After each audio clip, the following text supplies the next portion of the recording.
Russian President Vladimir Putin discussed the development of bilateral economic cooperation and the situation in Ukraine during a telephone call with Turkish President Recep Tayyip Erdogan on Monday.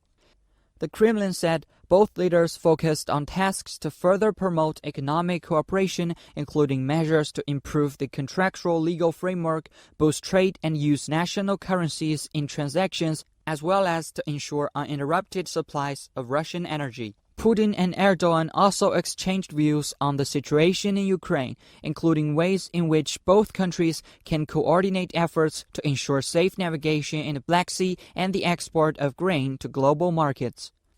On the same day, Ukrainian President Volodymyr Zelensky met with visiting Dutch Prime Minister Mark Rutte to discuss financial and military support for Kiev.